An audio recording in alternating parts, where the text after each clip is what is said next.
Insertion, D insertion अशा वेगवेगळ्या प्रकारच्या रिॲक्शन आहेत. अशा वेगवेगळ्या प्रकारच्या रिॲक्शन आहेत. याच्यामध्ये आपण ही जी रिॲक्शन आहे, ही रिॲक्शन जर बघितली तर ही इन्सर्शन रिॲक्शन आहे. म्हणजे इन्सर्शन कशाला म्हटलं जातं, तर MnCO5 जनरली मॅक्झिमम ऑर्गनमेटॅलिक कंपाऊंड किंवा कार्बोनिल कंपाऊंड हे 18 रूल फॉलो करत असतात. याच्यामध्ये हा आपण जर याचा आन्सर जर बघितलं तर हा कॉम्प्लेक्स तुम्हाला हा मी दिलेला आहे आणि याच्याबरोबर ती रिॲक्शन केलेली आहे. तर या Mn+आयन कडे ज्या हा CO म्हणजे स्पेक्ट्रोकेमिकल सिरीज नुसार आपल्याला हा लिगॅन्ड जो आहे तो काय आहे, स्ट्रॉंग लिगॅन्ड आहे.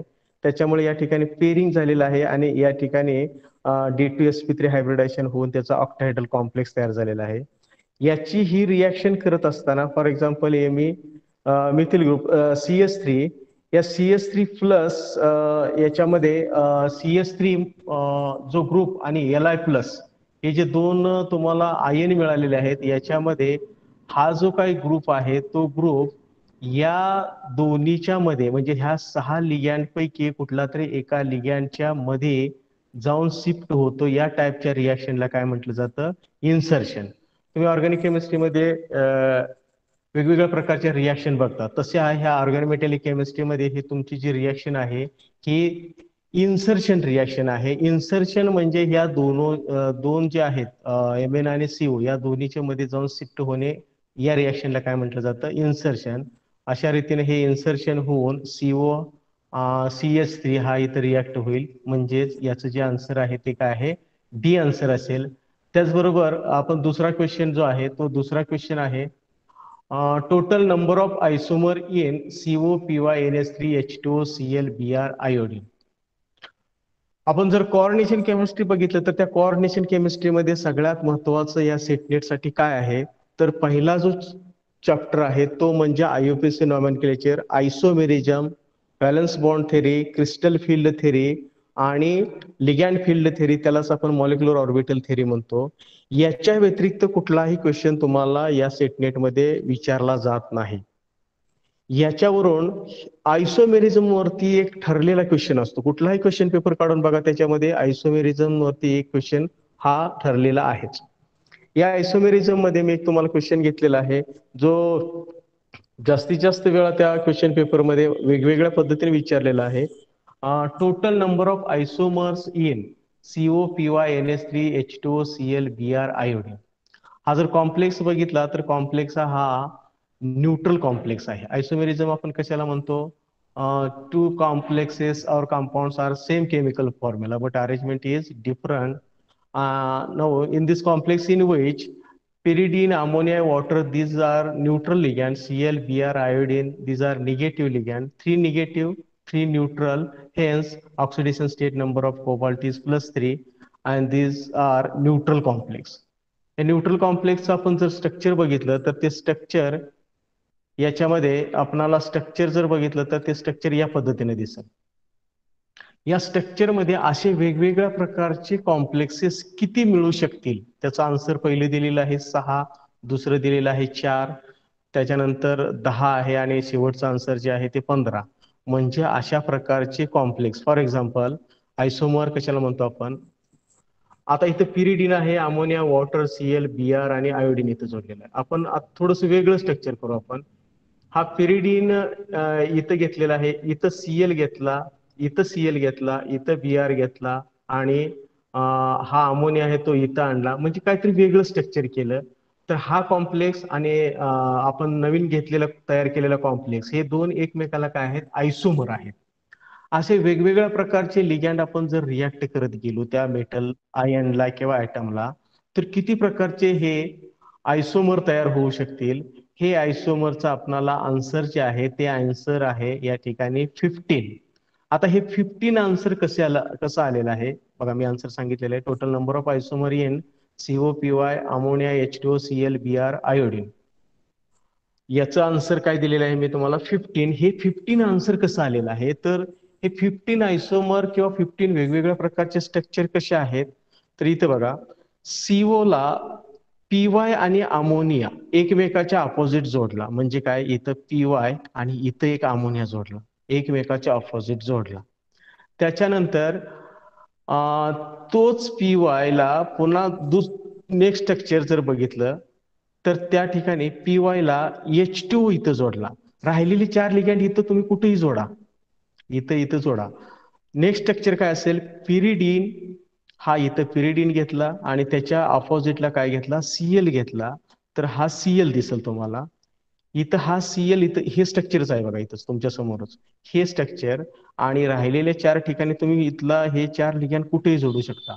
म्हणजे एकूण स्ट्रक्चर बघा कसे तयार होतील. एक याला अपोजिट हा जोडलेला आहे, इथं आणि इथं. आणि राहिलेले 4 ठिकाणी राहिलेले लिगॅंड 1, 2, 3, 4 आणि 5. हे 5 स्ट्रक्चर झाले. आता 15 कुठून आलेले आहेत? 5 नंतर आपणाला अमोनिया आणि वॉटर एकमेकाला अपोजिट जोडू आपण. इथं अमोनिया आणि या ठिकाणी काय करू, वॉटर जोडू आणि राहिलेले सीएल, बीआर, आयोडीन किंवा पिरिडीन हे इकडे जोडू. त्याचबरोबर हे आपले 5 स्ट्रक्चर झाले. कुठले 5 स्ट्रक्चर? 1, 1, 2, 3, 4 आणि 5. हा आयोडीन एकमेकाला आपण पिरिडीन आयोडीन एकमेकाला अपोजिट जोडला. हे 5 स्ट्रक्चर झाले. 6वं स्ट्रक्चर काय असेल बघा, हे झालेलं आहे त्याच्यामुळे याला घ्यायचं नाही. अमोनिया वॉटर एकमेकाला अपोजिट, इथं अमोनिया जोडला, या ठिकाणी वॉटर जोडला. म्हणजे 6वं स्ट्रक्चर हे असेल. 7 नंबरचा अमोनिया सीएल एकमेकाला अपोजिट जोडा, अमोनिया बीआर एकमेकाला अपोजिट जोडा, अमोनिया आयोडीन एकमेकाला जोडा. हे स्ट्रक्चर इथंच फिक्स करा. म्हणजे आपले 5 नंतर काय झाले, 6, 7, 8 आणि 9 स्ट्रक्चर झाले. त्याच्यानंतर 10वं स्ट्रक्चर तुमचं कसं असेल, हे याला अपोजिट जोडा. 9 झालेले आहेत, इथं वॉटर आणि इथं सीएल घ्या. हे 10, 11, 12 झाले तुमचे. आणि त्याच्यानंतर हे सीएल बीआर आणि आयोडीन, हा 12, 13, 14 आणि हे बीआर आयोडीन एकमेकाच्या अपोजिट जर जोडलं तर हे तुम्हाला असे एकूण स्ट्रक्चरची संख्या किती मिळेल, 15. या 15 स्ट्रक्चर मध्ये आपण 15 स्ट्रक्चर काढल्यानंतर जर आपण 60 नंबरचं जर स्ट्रक्चर काढलं तर ते 16 नंबरचं स्ट्रक्चर याच्यामध्ये कुठं तर ते मॅच झालेलं दिसेल. म्हणजेच आपणाला 16 नंबरचं स्ट्रक्चर आपण काढू शकत नाही. तशाच प्रकारचं स्ट्रक्चर या 15 मध्ये असणार आहे. म्हणून या आयसोमेरिझम हा जो काही कॉम्प्लेक्स आहे याचे आयसोमर म्हणजे वेगवेगळ्या प्रकारचे स्ट्रक्चर हे टोटल 15 मिळतील. 15 मी परत सांगतोय तुम्हाला या ठिकाणी. इथं फॉर एक्झाम्पल इथं पिरिडीन आहे आणि इथं आपण काय केलं, अमोनिया. इथं आपण काय केलं, अमोनिया. आणि राहिलेल्या ठिकाणी तुम्ही अमोनिया, इथं सीएल द्या, राहिलेलं सगळेच द्या, वॉटर द्या, बीआर द्या, आयोडीन द्या. हे एक झालं तुमचं. म्हणजेच हे तुम्ही 15 कसे मोजले, ह्याला इथली फिक्स पोझिशन करा. म्हणजे 15 तुम्हाला हे काय होतील, 15 तुम्हाला हे सांगता येतील. त्याचबरोबर एक मिनिट,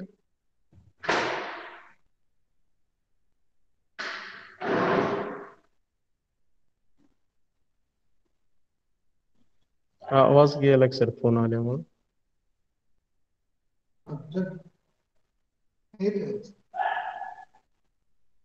हॅलो, येतोय ना? हा. तर आता इथं तुमचं एक स्ट्रक्चर, एक लिगॅंड फिक्स केलेलं आहे. म्हणजे पिरिडीन इथं घेतला की इथं तुम्ही अमोनिया त्याच्या बरोबर अपोजिटला जोडायचं राहिलेल्या ठिकाणी. म्हणजे हे 15 मी मोजून दाखवतो बघा. 1, त्याच्यानंतर हे 2, 3, 4, 5 आणि त्याच्यानंतर हे एकमेकाला अपोजिट जोडा. 6, 7, 8, 9 आणि त्याच्यानंतर ह्याला 10, 11 आणि हे 12. त्याच्यानंतर याला 13, 14 आणि हे शेवटचं 15 एकमेकाला.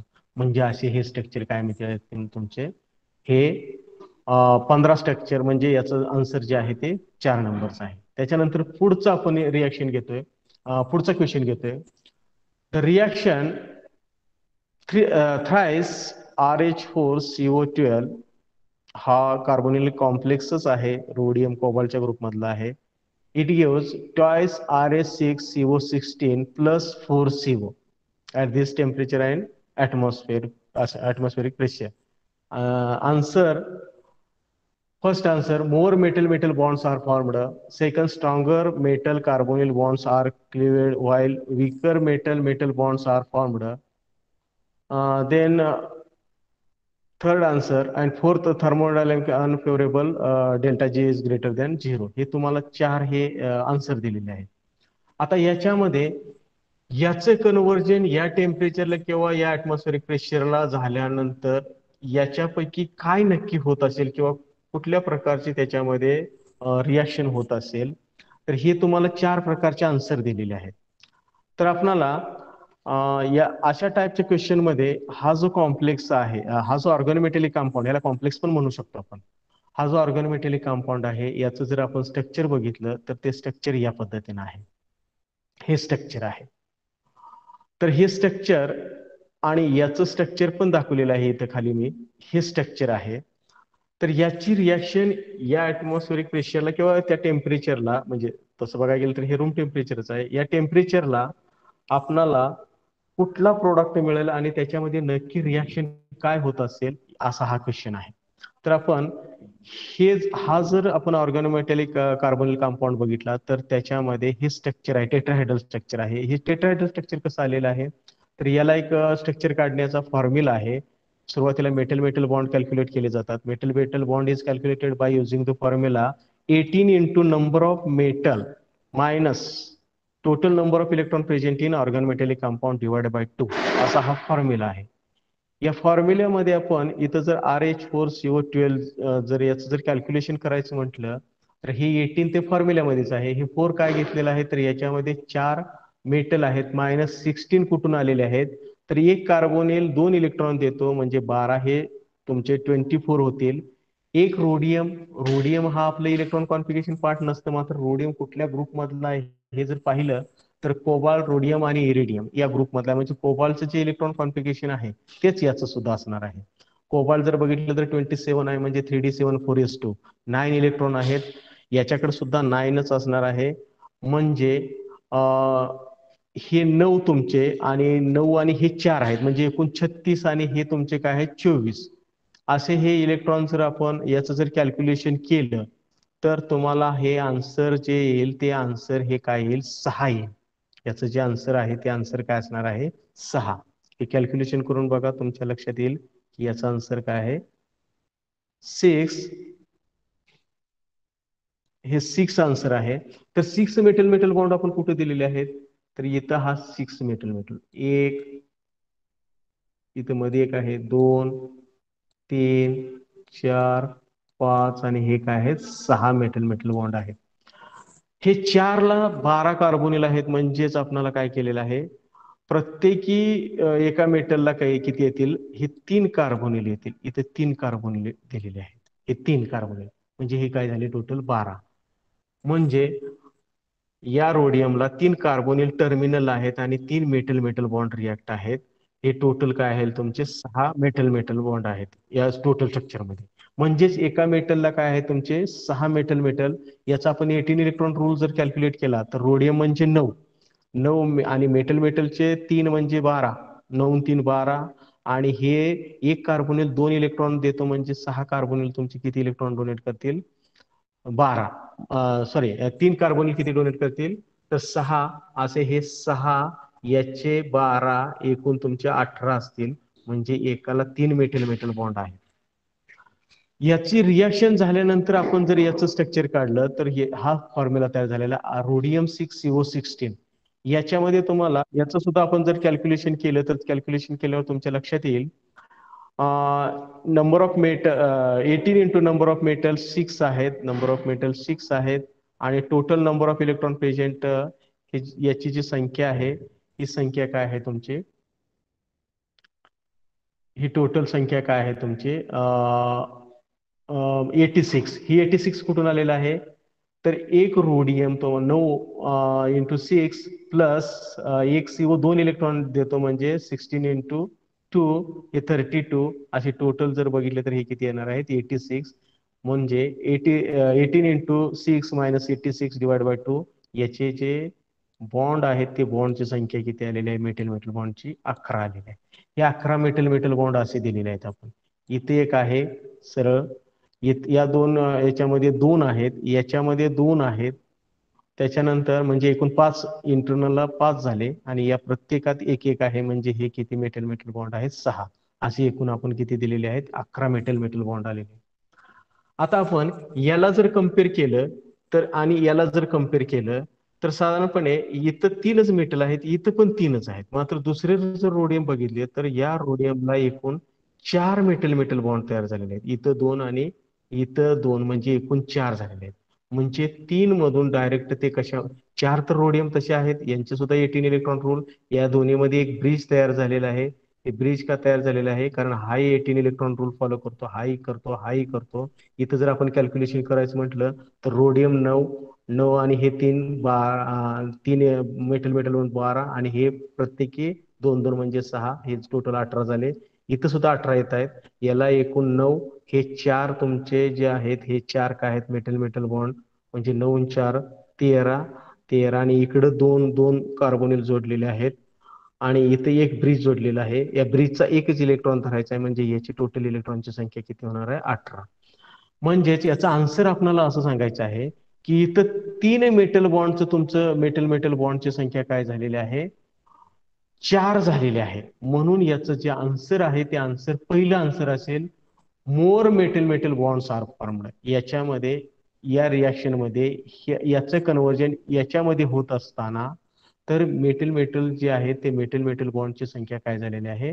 मोर. म्हणून पहिलं आन्सर हे याचं काय आहे? करेक्ट आहे. The next question. In the cluster CO3CH CO9 owing 18 electron rule, the number of metal metal bonds and the bridged ligands respectively are. या स्ट्रक्चर मध्ये तुमचे ब्रिज्ड लिगॅन आणि याच्यामध्ये number of metal metal bond आणि bridged लिगॅन्ड्स याच्यामध्ये याच्यापैकी काय असू शकेल? ब्रिज कशाला म्हणतो आपण? The ligands which coordinate or react with 2 or more than 2 metals, such type of ligands are called as bridged ligands. And such type of complexes are called as bridged complex. हा cluster आहे. या cluster मध्ये हे CO3 म्हणजे 3 metal metal. जर आपण एक idea आपण याच्यावर शोधू आपण. CO3 म्हणजे 3 कोबाल्ट आहे. 3 कोबाल्ट म्हणजे ते 3 कोबाल्ट एकमेकाला जर जोडायचे म्हटले तर सायक्लिक आपण ट्रायंगल तयार करू शकतो. म्हणजेच याच्यामध्ये आपल्याला काय होऊ शकेल? 3 मेटल मेटल बॉन्ड होऊ शकतील. 3 मेटल मेटल बॉन्ड, त्याला 3 सीओ पण रिॲक्ट, सॉरी 9 सीओ रिॲक्ट आहे. म्हणजे प्रत्येकी 3 त्याला रिॲक्ट होऊ शकेल. मग हा सीओ सीएच ग्रुप कुठं रिॲक्ट झाला असेल? तर याच्यावरून आपण जर आयडिया आपण बघितली तर या पद्धतीचं स्ट्रक्चर तयार झालं असेल. हा सीओ, हा सीओ, हा सीओ, याच्यामध्ये हा एक मेटल मेटल बॉन्ड, इथे एक मेटल मेटल बॉन्ड आणि इथे एक मेटल मेटल. प्रत्येकाची व्हॅलन्सी जुळले पाहिजे, 18 इलेक्ट्रॉन रूल सुद्धा आला पाहिजे, तरच ते स्ट्रक्चर, कार्बोनिल स्ट्रक्चर हे बरोबर असतं. आपण 18 इलेक्ट्रॉन रूल सुद्धा याचा कॅल्क्युलेट करणार आहे. याच्यामध्ये हा कार्बनची व्हॅलन्सी पण पूर्ण झाली पाहिजे. इथे एक कार्बन, इथे एक बॉन्ड आहे, इथे एक कोव्हॅलंट बॉन्ड आहे, इथे एक कोव्हॅलंट बॉन्ड आहे.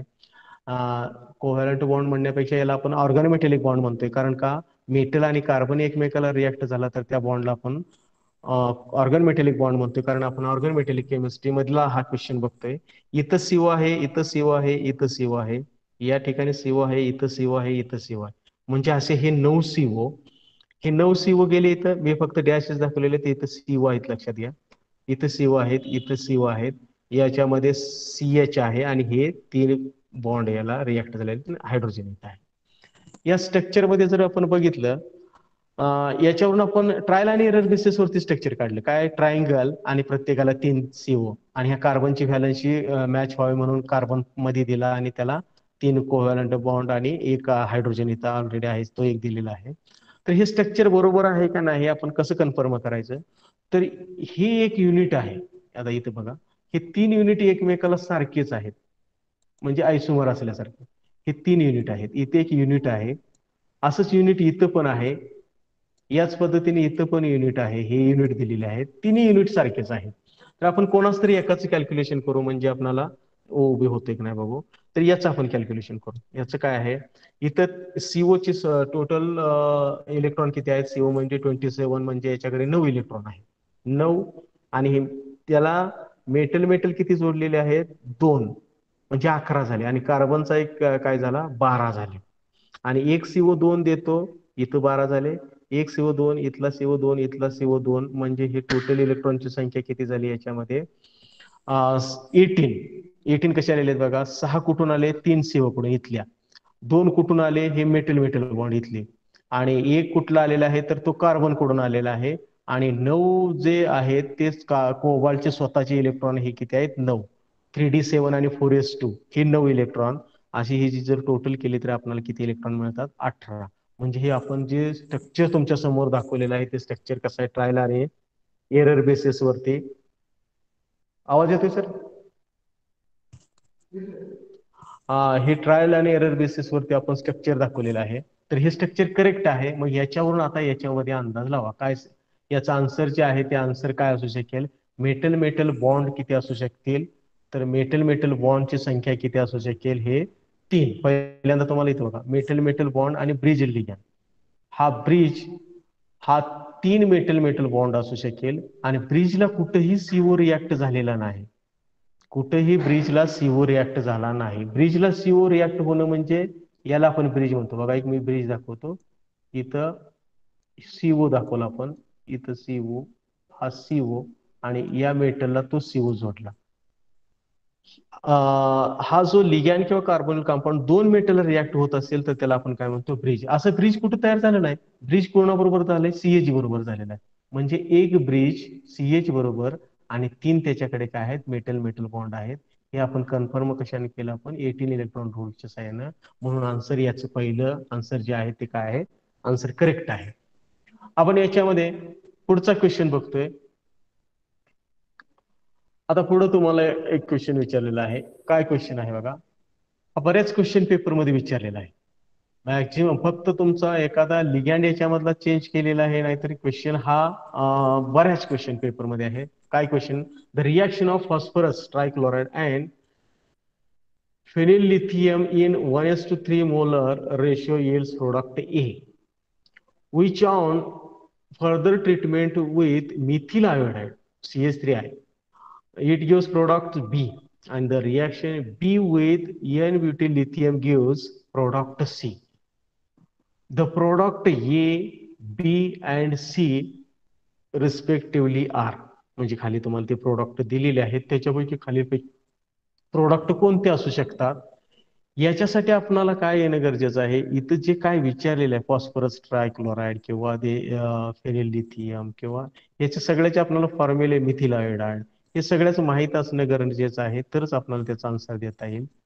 तर सुरुवातीला आपण याचा आन्सर बघत असताना इथं बघू आपण PCl3 plus 3PSCl plus 6 sodium, it gives PPH3 and 6 NaCl. म्हणजे phosphorus trichloride 3PSCl plus sodium, it gives PPH3 plus 6 NaCl. These PPH3 plus CH3I methyl iodide, then it gives CH3 PPH3 plus minus iodine.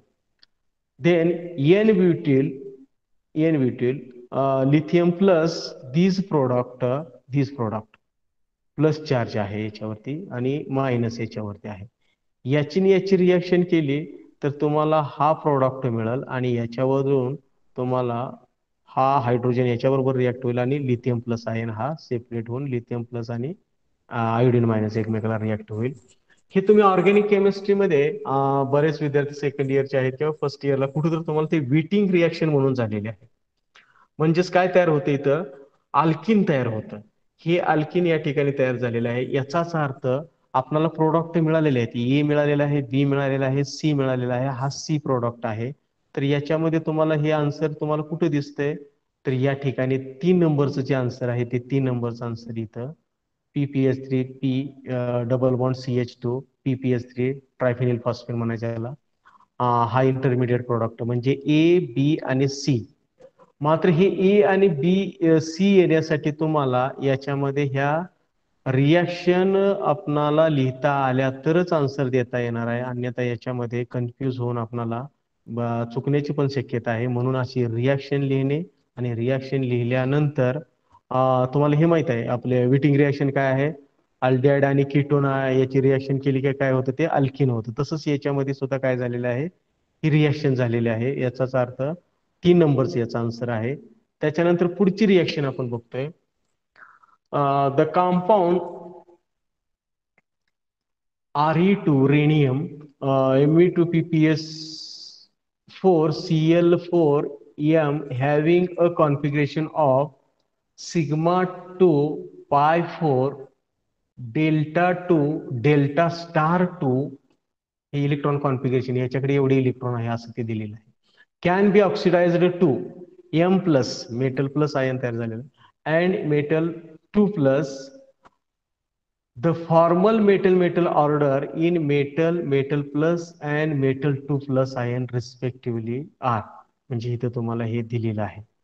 तुम्हाला याच्यामध्ये molecular orbital theory माहित आहे. Molecular ऑर्बिटलचा question मी घेतलेला नाही. Molecular orbital थेरीचा वेगळ्या पद्धतीचा एक पुढे क्वेश्चन घेतलेला आहे. मॉलिक्युलर ऑर्बिटल थेरी काय असते, एक ऍटॉमिक ऑर्बिटल दुसरा ऍटॉमिक ऑर्बिटल एकमेकाला रिॲक्ट झाला तर त्याच्यामध्ये एक बॉन्डिंग मॉलिक्युलर ऑर्बिटल तयार होतो आणि एक अँटी बॉन्डिंग मॉलिक्युलर ऑर्बिटल तयार होतो. किंवा जर अनसिमेट्रिकल असेल तर नॉन बॉन्डिंग मॉलिक्युलर ऑर्बिटल तयार होतो. आता तुम्हाला सिग्मा बॉन्ड माहित आहे, पाय बॉन्ड माहित आहे, सांगायची गरज नाही. ऍक्सिस वरचे ऑर्बिटल असतील तर तो सिग्मा बॉन्ड तयार होतो, परपेंडिक्युलर ऍक्सिस असतील तर ते पाय बॉन्ड तयार होतो. आणि डेल्टा बॉन्ड म्हणजे डी ऑर्बिटल मधला D x square minus Y square आणि डी झेड स्क्वेअर ऑर्बिटल एकमेकाला ओव्हरलॅप झालंय तर त्याच्यामध्ये डेल्टा बॉन्ड तयार होतो. म्हणजे ही मॉलिक्युलर ऑर्बिटल थेरीचा क्वेश्चन आहे. मात्र ही मॉलिक्युलर ऑर्बिटल थेरी अशी सहजासहजी पूर्वीच्या सारखी विचारत नाहीत. पूर्वी काय सहज give the bond order of H2 plus ion, खाली 4 तुम्हाला दिलेले असायचे, ते सहजासहजी होतं. किंवा give the stabilization energy of C2 molecule, किंवा write the MO electron configuration for N2 molecule. ऑक्सिजनचं अजून बी विचारतात, ऑक्सिजनचा बॉन्ड ऑर्डर वरती असे हे क्वेश्चन पूर्वी विचारायचे. मात्र आता तसे मॉलिक्युलर ऑर्बिटलचे क्वेश्चन विचारत नाही, या पद्धतीने क्वेश्चन विचारायला लागलेले आहेत.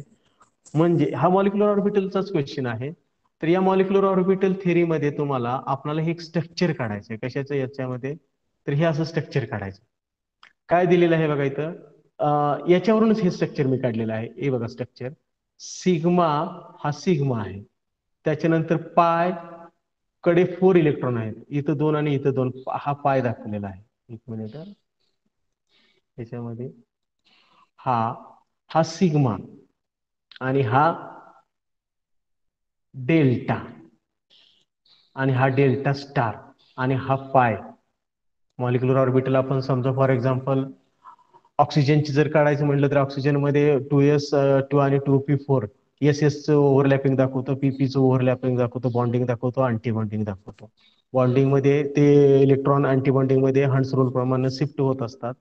तसं इथं तुम्हाला डायरेक्ट ते इलेक्ट्रॉन किती आहेत तर ते डायरेक्टच दिलेले आहेत. इथं तुम्हाला मात्र हा कॉम्प्लेक्सचा मॉलिक्युलर ऑर्बिटल थेरी आहे. इथं पाय आहे, इथं पायचे हे 4 इलेक्ट्रॉन इथे दिलेले आहेत, सिग्माचे 2 इलेक्ट्रॉन आणि याच्यामध्ये डेल्टाचे 2 आणि डेल्टा स्टारचे 2. हे मेटल साठी आहेत, हे मेटल साठी दिलेले आहेत, हे आपण मेटल म्हणून कन्सिडर केला. तर याची आपण बॉन्ड ऑर्डर कॅल्क्युलेट करणार आहे. बॉन्ड ऑर्डर कशाला म्हणतो आपण, number of covalent bond formed in molecule are called as bond order. Bond order calculated with the help of formula, number of electron present in bonding minus number of electron present in antibonding, half of number of electron present in bonding minus number of electron present in antibonding. तर याच्यामध्ये हे calculation करत असताना हे जे तुमचे bonding मध्ये किती आहेत, विदाउट स्टार जे आहेत ते विदाउट स्टार, हे विदाउट स्टारचे याला आपण बॉन्डिंग मॉलिक्युलर म्हणतो आणि स्टार वाल्याला काय म्हणतो आपण, अँटी बॉन्डिंग मॉलिक्युलर ऑर्बिटल म्हणतो. हे 8 आहेत, हे इथले 2, इथले 2, इथले 2, इथले 2, हे 8 म्हणजे काय आहे तुमचे बॉन्डिंगचे, मायनस हे 2 अँटी बॉन्डिंगचे डेल्टाचे, आणि डिवाइड बाय 2. याचं जर आन्सर आपण कॅल्क्युलेशन केलं तर याचं आन्सर किती येणार आहे, 3. त्याच्यानंतर एम प्लस साठी आपण कॅल्क्युलेशन करू. एम प्लस साठी कॅल्क्युलेशन केलं तर तुम्हाला एक इलेक्ट्रॉन लॉस करावा लागेल. एक इलेक्ट्रॉन लॉस शेवटच्या ऑर्बिटल मधून होणार आहे, म्हणजे एक इलेक्ट्रॉन कुठून लॉस केला आपण, इथून लॉस केला. म्हणजे याचे कॅल्क्युलेशन करत असताना तुम्हाला 8 मायनस 8 कुठले, 2 2 2 आणि 2, इथला एक इलेक्ट्रॉन, हा एक इलेक्ट्रॉन इथं अँटी बॉन्डिंग मध्ये आहेत आणि बॉन्डिंग मध्ये किती आहेत, 8. डिवाइड बाय 2 म्हणजे याचं आन्सर काय येईल 3.5. M2+ म्हणजे पुन्हा शेवटच्या ह्याच्यातून 2 लॉस करायचे आहेत म्हणजे हे किती येईल एमटीच होईल. मग बॉन्डिंग मध्येच फक्त 8 इलेक्ट्रॉन राहतील आणि अँटी बॉन्डिंग मध्ये काय असणार आहे 0 इलेक्ट्रॉन. याच्यावरून तुम्हाला डिवाइड बाय 2 केलं तर 4 म्हणजे आन्सर तुम्हाला काय मिळालं 3, 3.5 आणि 4. कुठं आन्सर दिसतंय ते आन्सर 3, 3.5 आणि या ठिकाणी शेवटचे M2+चं जे तुम्हाला आन्सर मिळालेलं आहे हे 4. आता हे जे मी क्वेश्चन तुम्हाला घेतला हा क्वेश्चन कॉम्प्लेक्सचा आहे. मात्र आपणाला molecular orbital theory homonuclear diatomic molecule बघितलंय, हेट्रोन्यूक्लिअर डायटॉमिक मॉलिक्युल बघितलंय किंवा पॉलिन्यूक्लिअर ट्रायटॉमिक मॉलिक्युल हे TYBSc शिकलेला आहात तुम्ही. त्याच्यानंतर मॉलिक्युलर ऑर्बिटल थेरी नाही. मात्र आपण लिगॅन्ड फील्ड थेरी किंवा आपण त्यालाच आपण molecular orbital theory for complexes म्हणतो हे पुढं आहे MSc ला. तर त्या ठिकाणी ते फक्त इनऑर्गॅनिकला आहे. आता ऑर्गॅनिक किंवा अनालिटिकलला तो भाग नाही. तर याच्यामध्ये आपण इनऑर्गॅनिकला हा जो काही कॉम्प्लेक्स आहे त्या मॉलिक्युलर ऑर्बिटल थेरी आणि हे कॉम्प्लेक्सचे मॉलिक्युलर ऑर्बिटल थेरी जवळपास सारखे आहे असं कम्पेअर करता. अशा प्रकारचा तुम्हाला जर क्वेश्चन विचारला तर हे तुम्हाला इलेक्ट्रॉन दिलेले असतात. याच्यावरून फक्त बॉन्डिंग, अँटी बॉन्डिंग आणि नॉन बॉन्डिंग शक्यतो देत नाही. त्याच्यामध्ये नॉन बॉन्डिंग दिलेलं नाही. नॉन बॉन्डिंग दिलं तरी आपल्याला कॅल्क्युलेशन करता येतं. हा स्टार म्हणजे अँटीबॉन्डिंग हे माहितच आहे सगळ्याला. आपण मॉलिक्युलर ऑर्बिटल थेरी बघितलंय. म्हणजे हे तुम्हाला जे कॅल्क्युलेशन वरून जर आन्सर बघितलं तर हे आन्सर काय आहे हा पहिला आन्सर. पुढचा क्वेश्चन आहे amongst the following which is not isolobal pairs. आता आयसोलोबल पियर्स म्हणजे काय हे आपण आन्सर बघितल्यानंतरच मी तुम्हाला त्याचं डेफिनेशन सांगतो. आयसोलोबल तर हे असे कॉम्प्लेक्स दिलेले असतात बघा. एक पहिला एक कॉम्प्लेक्स दिला MnCO5 आणि CS3. हा एक कॉम्प्लेक्स दिलेला आहे आणि एक मॉलिक्युल किंवा इलिमेंट दिलेला आहे. FeCO4O सेकंड दिलेला आहे. तिसरा दिलेला आहे COCO3R2Si आणि चौथा दिलेला आहे MnCO5 आणि RS. पहिला आणि चौथा थोडासा बदल आहे. तिथं CS3 आणि इथं RS आहे. नाहीतर इतर ठिकाणी तुम्हाला वेगळे आहेत दुसरा तिसरा. तर याचा आन्सर मी आयसोलोबल म्हणजे तुम्हाला सांगतो. मात्र त्यापूर्वी आपण हे कॅल्क्युलेशनच बघू. आपण ह्याचं फक्त इलेक्ट्रॉन मोजायचे आहेत. फार काय याच्यामध्ये आयसोलोबल पियर्स कशाला म्हणायचं हे आपण आन्सर बघू. आता MnCO5 आपल्याला 18 इलेक्ट्रॉन रूल किंवा रूल प्रमाणे आपल्याला इलेक्ट्रॉन आपल्याला मोजू शकतो. मँगनीज आहे तो मँगनीज किती आहे ऍटॉमिक नंबर 25 आहे. आउटर मोस्ट सेलला काय आहे 3d5 4s2 म्हणजे 7 इलेक्ट्रॉन झाले. आणि CO एक लिगॅन्ड लेविस बेस प्रमाण तो लेविस बेस माहित आहे तुम्हाला. मोनोडेंटेट लिगॅन्ड माहित आहे. The molecule or ion which is capable to donate only one lone pair of electron. म्हणजे हा ऑर्गॅनोमेटेलिक मध्ये असू द्या किंवा कॉम्प्लेक्सेस मध्ये असू द्या हा 2 इलेक्ट्रॉन देत असतो. 2 इलेक्ट्रॉन त्याचे बॉन्डिंग मध्ये भाग घेत असतात. आणि CO हा स्ट्रॉंग लिगॅन्ड आहे आणि CO बरोबर मेटल आयन किंवा मेटल एलिमेंट ऍटम बरोबर त्याचं बॅक बॉन्डिंग होत असतं. असाही पण एखादा क्वेश्चन पुढे येऊ शकतो. तर हा स्ट्रॉंग बॉन्ड याच्यामध्ये होतो कारण याच्याकडे एम्प्टी ऑर्बिटल आहे. बॅक बॉन्डिंग माहित आहे तुम्हाला किंवा डेल्टा बॉन्ड त्याला आपण म्हणतो. याच्यामध्ये याचे 10 आणि याचे 7 एकूण 17 इलेक्ट्रॉन. आणि CS3 आपण सहज मोजायचे. कार्बन किती आहे आउटर मोस्टला 4 आणि हायड्रोजनचे 3 एकूण 7 इलेक्ट्रॉन. FeCO5 तसे याचे पण मोजा वर कसे मोजले तसे. Fe काय आहे Fe तुमचे 26 ऍटॉमिक नंबर आहे म्हणजे 8 कुठले 3d6 4s2 हे 8 आणि CO4 म्हणजे याची टोटल इलेक्ट्रॉनची संख्या काय असणार आहे 8 8 16 म्हणून इथे 16 आपण दिलेले आहे. ऑक्सिजनचे आउटर मोस्टला 6 इलेक्ट्रॉन 6 कोणते 2s2 आणि 2p4. त्याचबरोबर COCO3 आणि R2Si. COCO3 कोबाल्ट 27 आणि COCO3 कोबाल्ट 27 म्हणजे 9 आणि याचे इलेक्ट्रॉन 6 9 + 6 15. R2Si हे कार्बनच्या ग्रुप मधला आहे म्हणजे काय त्याच्याकडे 4 आणि याचे 2 इलेक्ट्रॉन हे असे 6 आणि याच्याकडे Mn मोजले वरती 17 इलेक्ट्रॉन आहेत. आणि RS सल्फरच्या आउटर मोस्टला इलेक्ट्रॉनची संख्या ऑक्सिजनच्या ग्रुप मधला आहे 6व्या ग्रुप मधला आहे म्हणजे 6 इलेक्ट्रॉन आहेत. 3s2 आणि 3p4 आणि याचा 1 इलेक्ट्रॉन असे ही काय झालेले 7 इलेक्ट्रॉन. आता इथे तुम्हाला या पेअर मध्ये बघितल्यानंतर तुमच्या लक्षात येईल हे 17-7, 16-6, 15-6, 17-7, म्हणजे ही जी पुढची फिगर आहे ही पुढची फिगर याच्यामध्ये मॅच होती. इथं मॅच झालेली, इथं होत नाही, इथं होत नाही. म्हणजे हा जो कॉम्प्लेक्स आहे, हा कॉम्प्लेक्स आणि हा कंपाऊंड आहे COCO3R2SI. This compound and complex is isolobal. Isolobal pair म्हणजे इथं आयसोलोबल पियर ह्या आहेत, मात्र इथे क्वेश्चन मध्ये आपल्याला काय विचारलेलं आहे, नॉट म्हणजे नाही, याच्यामध्ये कुठली नाही, तर ही आयसोलोबल पियर ही काय आहे, आयसोलोबल नाही. आयसोलोबल म्हणजे कॉम्प्लेक्स आणि त्याचा जो इलिमेंट दिलेला असेल किंवा मॉलिक्यूल दिलेला असेल, सिंपल मॉलिक्यूल दिलेला असेल, त्याची पुढची जी फिगर आहे ती जर सेम येत असेल तर त्या टाईपच्या कंपाऊंडला किंवा त्या पियरला काय म्हणायचं आहे, आयसोलोबल. याच्यामध्ये हे कंपाऊंड जे आहेत हे काय आहेत, आयसोलोबल. आयसोलोबल आयसोलोबल हा मात्र मॅच होत नाही, म्हणून हा काय आहे, हा आयसोलोबल होऊ शकत नाही. म्हणजे या 4 पियर मधले आयसोलोबल, नॉट आयसोलोबल ही पियर कोणती आहे, तर 3 नंबरची CO CO3 आणि R2SI. The next question, answer लक्षात आलं तुमच्या, 3 नंबरचं जे आन्सर आहे ते आन्सर असेल. हे आन्सर आपण आधीच दिलेलं आहे, हा क्वेश्चन मी परत सांगत नाही तुम्हाला. असं number of metal metal bonds आपण त्या रिएक्शन मध्ये बघितलेला होता. कसं याच्यामध्ये metal metal bond is calculated by using the formula 18 into number of 18 into metal ion minus total number of electron present in. बरं. तर याच्यामध्ये हा मेटल मेटल बॉन्ड मागच आपण काढलेला आहे, CO6 CO16 मध्ये पण कॅल्क्युलेशन, त्या दोन्हीचं कॅल्क्युलेशन केलेलं होतं. याचं फक्त मी तुम्हाला फॉर्म्युला फक्त सांगतो. हा फॉर्म्युला परत एकदा आधी सांगितला होता. Metal metal is equal to 18 into number of metal minus total number of electron associated in organometallic compound divided by 2, असा त्याचा फॉर्म्युला आहे.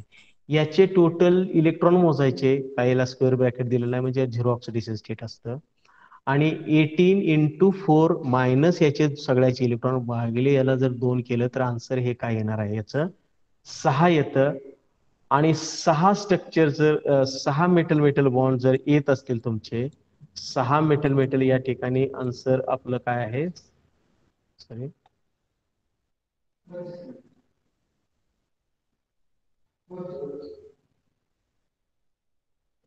एक मिनिट, हा इथे हे 6 आपण 6 जर येत असेल तर आपण ट्रायल एरर बेसिस वरती याचं स्ट्रक्चर काढू शकतो. काय स्ट्रक्चर काढू शकतो, 6 मेटल मेटल बॉन्ड कसे असू शकतात, आपणाला इरिडियम 4 असं स्ट्रक्चर एखादं कुठलं बघितलंय का, याच्या आधी बघितलेलं आहे, T4चं स्ट्रक्चर असतं टेट्राहेड्रल. तसंच हे इरिडियमचं आपण स्ट्रक्चर काढलं तर इरिडियम, इथे एक इरिडियम घेतला, इथे एक इरिडियम घेतला, या ठिकाणी इरिडियम घेतला, इथे एक इरिडियम घेतला, तर याला आपण काय एकमेकाला जोडले, हे काय आहेत, एकूण आपण 4 जोडले, मधून एक जोडला आणि इथून एक जोडला, आणि राहिलेले इरिडियम 4 इरिडियम म्हणजे प्रत्येकी 4 × 12 म्हणजे तुम्हाला हे 3 3 प्रत्येकाला काय जोडू शकता, तुमचे CO. आणि याला कन्फर्म करायचे, याचा 18 इलेक्ट्रॉन रूल येत असेल तर त्याचं स्ट्रक्चर म्हणजे स्ट्रक्चर विचारतील किंवा मेटल मेटल बॉन्ड असा विचारलेला आहे, आणि स्ट्रक्चर पण काही वेळा विचारलेला आहे. त्याचा याचा आन्सर काय आहे, 6. हे स्ट्रक्चरचा याचा काही संबंध नाही, फक्त आन्सर काय आहे तर ते आन्सर कसं काढायचं आहे, metal metal bond is equal to 18 into number of metal minus total number of electron present in organometallic compound divide by 2, असा त्याचा फॉर्म्युला आहे. आपण पुढचा क्वेश्चन घेऊ, त्याला जास्त न वेळ घालवता. फॉर फ्लक्शुनियल FeCO5, हे रिसेंट मध्ये आताचे जे क्वेश्चन पेपर आहेत याच्यामध्ये 2 वेळा फ्लक्शुनियर वरती विचारलेला आहे क्वेश्चन. तर फ्लक्शुनियल behaviour FeCO5 structure given below in solution, the exchange of numbered CO group will be between. आता हे तुम्हाला माझ्याकडे एक इथे एक दाखवायचं राहून गेलेलं आहे, ते स्ट्रक्चर मला दाखवता आलं नाही, तर मी डायरेक्टच त्या आन्सर मध्ये स्ट्रक्चर घेतलेलं आहे. तुम्हाला असं स्ट्रक्चर दिलं जातं बघा, आन्सर बी लक्षात येईल तुम्हाला आणि स्ट्रक्चर पण. हे असं स्ट्रक्चर या क्वेश्चन आणि या आन्सरच्या मध्ये हे स्ट्रक्चर दिलेलं आहे, आणि त्याला नंबरिंग पण दिलेलं आहे. हे बघा, हे असं नंबर दिलेला आहे, तुम्हाला नंबर द्यायची गरज नाही. नंबर द्यायचं असेल ट्रायगोनल बायपिरॅमिडला तर त्याचं नंबरिंग असं असतं, तुम्ही जसं ऑर्गॅनिक केमिस्ट्रीमध्ये तुम्ही नंबरिंग करता तसं याचं नंबरिंग असं असतं, 1 2 3 4 5. असं प्लेनरला नसतं नंबर 1 2 3 असं नाही. 1 पिरॅमिडचा वरचा, 2 आणि लोअर साईडचा पिरॅमिड तिसरा, साईडचा CO आणि इथला CO 5 नंबर. तर याला आपण फ्लक्शुनियल बिहेवियर किंवा फ्लक्शुनियल मॉलिक्यूल कशाला म्हणायचं? द कॉम्प्लेक्स और ऑर्गॅनिमेटेलिक compound or any type of compound, organic compound सुद्धा असू शकतो. Internally, vibration is takes place. Group is exchange with each other. Such type of compounds are called as fluxional behavior. Fluxional म्हणजे त्याच्यामध्ये internally complex असेल, ऑर्गॅनिमेटेलिक compound असेल, organic compound असेल किंवा साधा मॉलिक्यूल असू शकेल. याच्यामध्ये इंटरनली व्हायब्रेशन होतं आणि व्हायब्रेशन होऊन त्याचा ग्रुप एक्सचेंज होत असतो. अशा टाईपच्या कंपाऊंडला काय म्हटलं जातं? फ्लक्शुनियल कंपाऊंड म्हटलं जातं. तर हा ट्रायगोनल बायपिरॅमिडल दिलेला आहे. तर हा ट्रायगोनल बायपिरॅमिडल हा कंपाऊंड जो आहे याच्यामध्ये sp3d किंवा DsP3 का हायब्रिडायझेशन असतं. याचं हायब्रिडायझेशन DsP3 आहे. तर इथं ते व्हायब्रेशन सुद्धा कुठं होतं नीट लक्षात घ्या. व्हायब्रेशन हे सिमेट्रिकल बॉन्ड मध्येच होतं. सिमेट्रिकल म्हणजे याच्यामध्ये हे दोन आहेत, हे काय आहेत? सिमेट्रिकल आहेत, याच्या क्लोज सिमेट्रिकल आहे.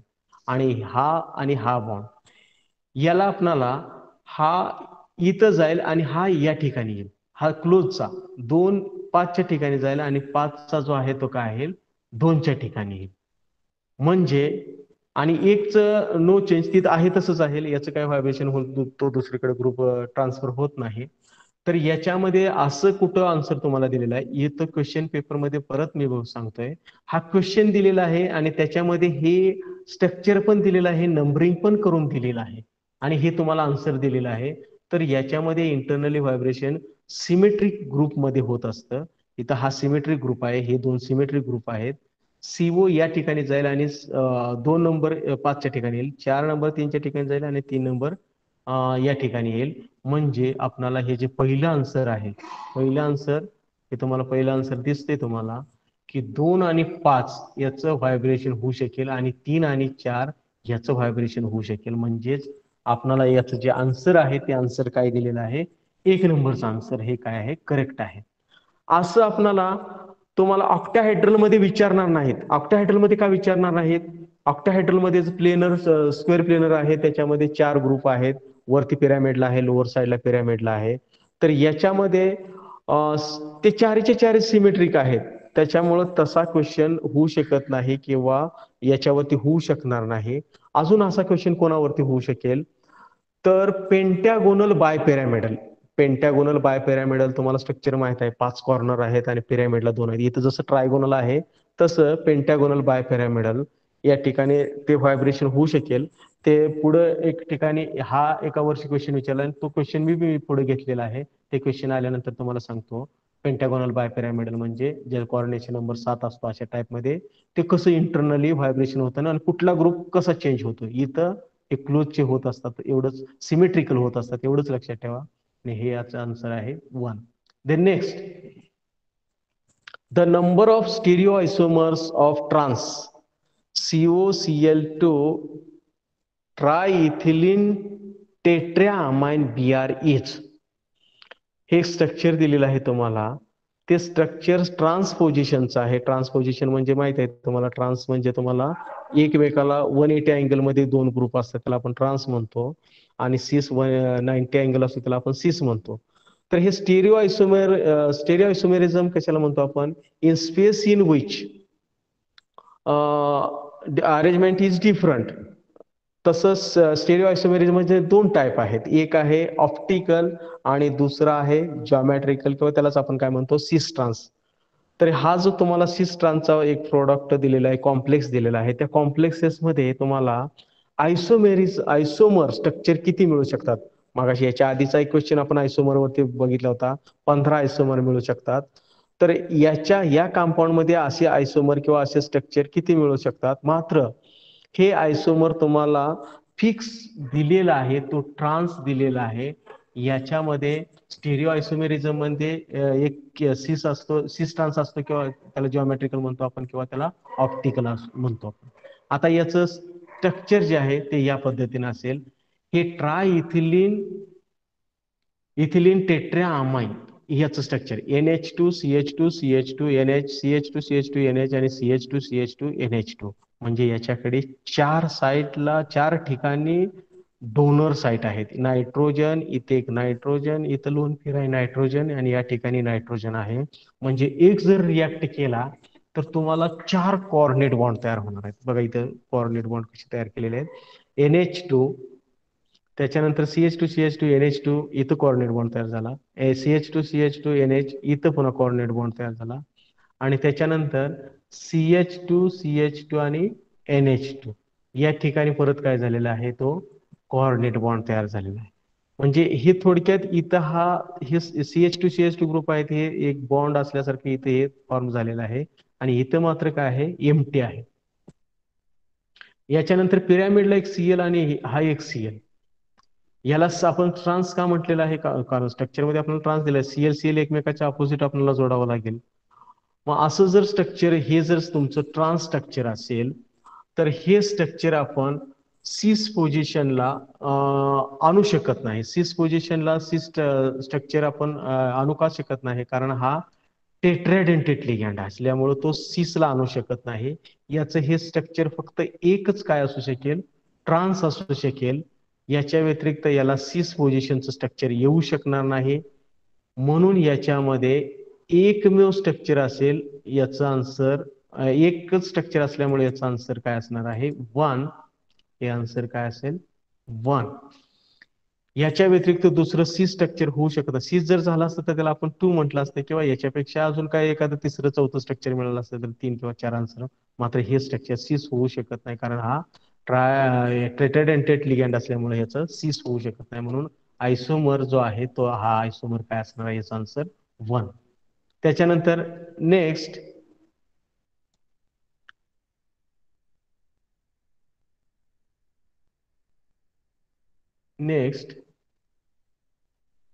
इथे मी आन्सर पण दिलेला आहे. NiBr2 reacts with PH2P at 78 degrees Celsius in CS2 to give red compound A, which upon standing at room temperatures green to give compound B, and the same formula. The measured magnetic moments A and B are 0, 0 and 3.2 Bohr magneton BM respectively. The geometries of A and B are. आता geometry याचा तुम्हाला जर बघितलं तर तुम्हाला लक्षात येईल, NiBr2 याच्याबरोबर आपण रिॲक्ट केला तर हे रिॲक्ट केल्यानंतर जॉमेट्री आपल्याला कुठली तयार होईल किंवा कशी रिॲक्शन होईल हे आधी आपल्याला रिॲक्शन लिहावं लागेल. NiBr2 प्लस हा जो दिलेला लिगँड आहे तो लिगँड, या लिगँड मध्ये जसं ट्रायफिनिल फॉस्फिन आहे तसंच हा इथिल ग्रुप याला जोडलेला आहे. याच्या बरोबर रिॲक्शन केली तर हा कॉम्प्लेक्स जो तयार होईल तो काय असेल, स्क्वेअर प्लेनर असेल. आणि या स्क्वेअर प्लेनर हा कॉम्प्लेक्स आहे, या टेम्परेचरला स्क्वेअर प्लेनर आहे. हा स्क्वेअर प्लेनर याच्यामध्ये जो अँगल मिळालेला आहे तो अँगल काय मिळालेला आहे, 90 अँगल मिळालेला आहे. त्या ऑपोजिट साइडला 180 अँगल मिळालेला आहे. त्याच्यानंतर रूम टेम्परेचरला, म्हणजे याला काही टेम्परेचर आपण इन्क्रीज केलेलं नाही आहे, त्याच टेम्परेचरला त्याचं कन्व्हर्जन डायरेक्ट, जसं फोटोकेमिकल कंपाऊंड असतात तसे याचं डायरेक्ट कन्व्हर्जन हे टेट्राहायड्रल मध्ये होणार आहे. म्हणजे हा जो कॉम्प्लेक्स आहे या कॉम्प्लेक्सेस मध्ये पहिला जो कॉम्प्लेक्स असणार आहे तो काय आहे, स्क्वेअर प्लेनर, आणि दुसरा जो कॉम्प्लेक्स तयार होणार आहे तो काय आहे, टेट्राहायड्रल. आता हाच टेट्राहायड्रल का झाला किंवा तो पहिला स्क्वेअर प्लेनर का, दुसरं पण आन्सर आहे ना, टेट्राहायड्रल आहे, इथं पुन्हा काय दिलेलं आहे, स्क्वेअर प्लेनर दिलेला आहे, इथं स्क्वेअर प्लेनर दिलेला आहे, पुन्हा ऑक्टाहायड्रल दिलेला आहे. ऑक्टाहायड्रल पण याला मोनोडेंटेट लिगँडच आहेत, म्हणजे ऑक्टाहायड्रल सुद्धा होऊ शकला असता. टेट्राहायड्रल आहे आणि याच्यामध्ये काय आहे, ऑक्टाहायड्रल आहे. तर या कंपाऊंड मध्ये तुम्हाला हे स्ट्रक्चर असं सिस आणि ट्रान्स कधी तयार होतं बघा, या सॉल्ट मध्ये हा जो NiBr2 आहे याच्यामध्ये याचं जर डिसोसिएशन किंवा आयोनायझेशन झालं Ni2 प्लस आणि Br2 मायनस, तर हा जो ब्रोमिन मायनस आहे, ब्रोमो जो लिगँड आहे, या ब्रोमो लिगँड कडे एम्प्टी ऑर्बिटल आहे. डी ऑर्बिटल काय आहे, एम्प्टी ऑर्बिटल आहे, बॅक बॉन्डिंग होऊ शकतं. असं जर बॅक बॉन्डिंग होत असेल आणि दुसरा आपण ऍड करणारा लिगॅंड सुद्धा त्याच्यातला जर तो जर बॅक बॉन्डिंग तयार करत असेल, नीट लक्षात घ्या, इथं आयडिया पण मी तुम्हाला देतोय, खरं रिॲक्शन अशी होते. फॉस्फरस याच्याकडे डी ऑर्बिटल एमटी आहे, 3D एमटी ऑर्बिटल आहे. कसा एमटी ऑर्बिटल आहे? Phosphorus electron configuration 15 atomic number, 3s2 आणि 3p5. तर याच्यामध्ये याच्याकडे एमटी ऑर्बिटल आहे, याच्याकडे एमटी ऑर्बिटल आहे. हा एमटी एमटी ऑर्बिटल तुमचा जर बघितला तर याच्याकडे बॅक बॉन्डिंग तयार होतं. जर बॅक बॉन्डिंग वाले दोन असतील, बॅक बॉन्डिंग वाले जर दोन असतील तर याच्यामध्ये जो प्रोडक्ट तयार होतो तो ट्रान्स प्रोडक्ट तयार होतो, हा स्क्वेअर प्लेनर ट्रान्स प्रोडक्ट इथं तयार झालेला आहे, स्क्वेअर प्लेनर. आणि त्याबरोबर तोच कॉम्प्लेक्स त्याच्यामध्ये जर आपण तो रूम टेम्परेचरला किंवा याच्यामध्ये त्याचं कन्व्हर्जन जे आहे ते कन्व्हर्जन त्या ट्रान्सचं बॅक बॉन्डिंग वाले दोन्ही जर असतील तर त्याचं डायरेक्ट कन्व्हर्जन कशामध्ये होतं, टेट्राहेड्रलमध्ये होतं. आणि याच बीआरच्या जर बीआर ऐवजी जर तुमचा फ्लोरीन असता, बीआर फ्लोरीनकडे एमटी ऑर्बिटल नाहीत, बॅक बॉन्डिंग त्याच्याबरोबर तयार होऊ शकत नाही त्या कॉम्प्लेक्सेस बरोबर. किंवा इथं जर दुसरा एखादा लिगँड असता की त्याच्याकडे एमटी ऑर्बिटल नाही, तर तो कॉम्प्लेक्स एक जो तयार झालेला आहे तो कॉम्प्लेक्स तयार झालेला रूम टेम्परेचरला किंवा आहे त्या स्थितीमध्ये सुद्धा तोच राहिला असता. मात्र इथं बॅक बॉन्डिंग होत असल्यामुळं, बॅक बॉन्डिंग म्हणजे या निकेल 2+ आयन कडचे एमटी ऑर्बिटल याच्याकडे ट्रान्सफर होत असतात, त्याच्यामुळे त्याचा काय होतो, अँगल बदलतो. आणि म्हणून तो अँगल बदलल्यामुळं त्याचं कन्व्हर्जन हे कशामध्ये झालेलं आहे, स्क्वेअर प्लेनरचं कशामध्ये झालेलं आहे, टेट्राहायड्रलमध्ये. म्हणजेच याचं जे आन्सर आहे ते काय आहे, स्क्वेअर प्लेनर आणि टेट्राहायड्रल. त्याच्या पुढचा क्वेश्चन आहे तो COL6 लिगॅंड आहे, 6 2+ is red in colour whereas COL-6 2+ is green. L and L dash respectively corresponds to. याच्यामध्ये हा रेड कलर आहे आणि हा का आहे, ग्रीन आहे. तर हे एल आणि एल डॅश खालीलपैकी कोणता असू शकेल, हे कॅल्क्युलेट किंवा दाखवण्यासाठी तुम्हाला हा चार्ट माहित असणं गरजेचं आहे. या चार्टवरून आपल्याला हे काढता येतं. COL6 हा रेड दिलेला आहे, रेड. त्याच्यानंतर COL6 हा काय दिलेला आहे, ग्रीन दिलेला आहे. जे त्याचं रेडचं जे रेडिएशन ऍब्सॉर्प्शन आहे ते काय आहे, रेडचं ग्रीन मध्ये आहे. ग्रीनचं रेड आणि रेडचं ग्रीन, इथं तुम्हाला एकमेकाच्या ऑपोजिट दिलेलं आहे. तर याच्यामध्ये ग्रीन जो कलर आहे तो कसा आहे, याच्यापेक्षा हा ग्रेटर आहे रेड पेक्षा. म्हणून हा जो एल आहे, L is greater than L dash. म्हणजे हा जो एल आहे तो एल काय असायला पाहिजे, अमोनिया स्पेक्ट्रोकेमिकल सिरीज नुसार हा अमोनिया काय आहे, स्ट्रॉंग आहे. आणि वॉटर कसा आहे, वीक आहे स्पेक्ट्रोकेमिकल सिरीज नुसार. म्हणजेच याच्यामध्ये हा अमोनिया आणि हा वॉटर या दोन्हीमध्ये लिगँड असायला पाहिजे. 110 फिनॉल्फ्थालीन सुद्धा कसा आहे, अमोनियासारखा कसा आहे, स्ट्रॉंग आहे. आणि हा वॉटर वीक किंवा इंटरमिडिएट आहे. याच्यामुळं याचा हा रेड आणि याचा जर ग्रीन असेल तर या ऍब्सॉर्प्शन वरून, रेडिएशन वरून आपल्याला काय म्हणता येईल, या दोन कंपाऊंडचा कलर साठी हा अमोनिया आणि water ligand.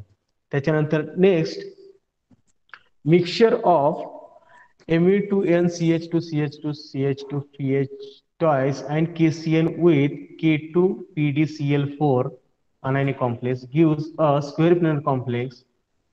Identify the correct pairs of donor atoms trans to each other in complex A from the following combinations.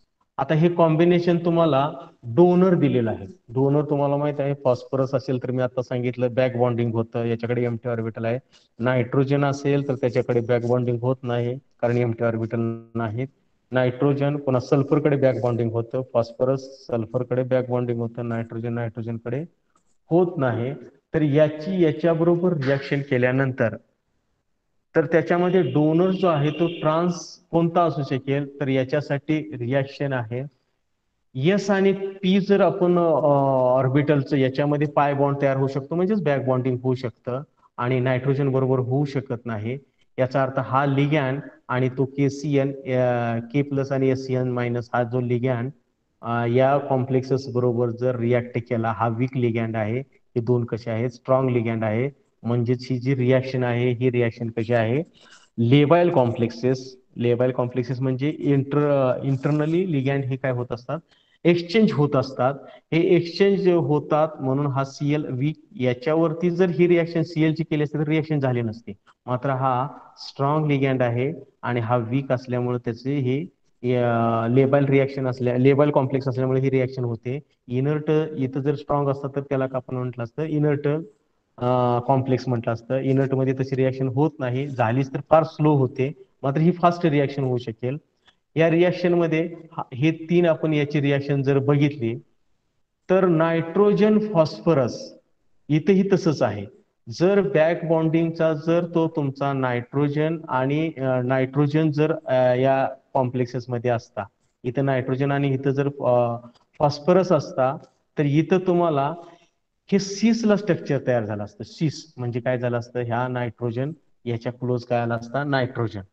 आणि इथं एक नायट्रोजन आहे आणि दुसरा काय आहे, फॉस्फरस आहे. म्हणजे एका बरोबर बॅक बॉन्डिंग तयार होतं आणि एका बरोबर बॅक बॉन्डिंग होत नाही. म्हणजे ते कसे असणार आहेत, एकमेकाच्या अपोजिट असणार आहेत. म्हणजेच या पोझिशनला आपण काय म्हणतो, ट्रान्स म्हणतो. या ट्रान्स पोझिशनला हे नायट्रोजन आणि फॉस्फरस आहे. कारण याच्यामध्ये तुम्हाला हे जे मिक्सचर आपण करत असताना एससीएन, दोन सायनाइड आणि एससीएन, नॉट सायनाइड, आयसोथायोसायनेटो, आणि हा लिगॅन्ड बायडेंटेट लिगॅन्ड याची जर रिॲक्शन करत असताना हा नायट्रोजन आणि जर फॉस्फरस, बघा नायट्रोजन आणि फॉस्फरस एकामध्ये बॅक बॉन्डिंग होतं, एकामध्ये बॅक बॉन्डिंग होत नाही. याच्यामध्ये बॅक बॉन्डिंग नायट्रोजन मध्ये होत नाही, सल्फर मध्ये होतो, फॉस्फरस मध्ये होत नाही. सॉरी, बॅक बॉन्डिंग होतं, सल्फर मध्ये सुद्धा काय होतं, बॅक बॉन्डिंग होतं. तर याच्यामध्ये डोनर जो आहे तो हा एससीएन मध्ये नायट्रोजन आहे. नायट्रोजन कडे बॅक बॉन्डिंग होत नाही. हे जर डिसोसिएशन आयोनाइज केलं, एससीएन म्हणजे याच्याकडे नायट्रोजनकडे लोन पेअर आहे, निगेटिव्ह चार्ज आहे, तो निगेटिव्ह चार्ज याच्याकडे दिला, हा निगेटिव्ह चार्ज इथं शिफ्ट झाला. हा जर नायट्रोजन आणि इथं परत नायट्रोजन फॉस्फरसचा असता तर हा प्रोडक्ट काय झाला असता, सीस तयार झाला असता. आणि एक जर एम्प्टी ऑर्बिटल आणि एक जर विदाउट बॅक बॉन्डिंगचा असेल तर त्याचा जो प्रोडक्ट असतो तो प्रोडक्ट काय असतो, हा त्याचा प्रोडक्ट काय आहे, ट्रान्स प्रोडक्ट तयार होतो. म्हणून याच्यामध्ये एससीएन एससीएन एकमेकाच्या ट्रान्स पोझिशन आहेत आणि फॉस्फरस फॉस्फरस काय आहेत, ट्रान्सला आहे.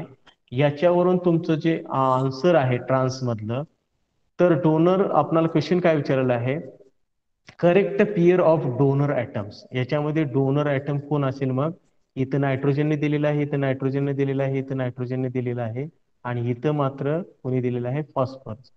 म्हणजे याच्यामध्ये नायट्रोजन फॉस्फरस कुठं आहे आन्सर, ते आन्सर असेल. म्हणजे हे स्ट्रक्चर सिस ट्रान्स बघायची गरज नाही, फक्त डोनर कोण असेल एवढंच तुम्हाला विचारलेलं आहे. म्हणजे एवढं मी आता जे काही सांगितलं तुम्हाला बॅक बॉन्डिंग वगैरे, हे बॅक बॉन्डिंग बघायची गरज नाही. डोनेट कुणी केलेलं आहे तर नायट्रोजन आणि फॉस्फरस.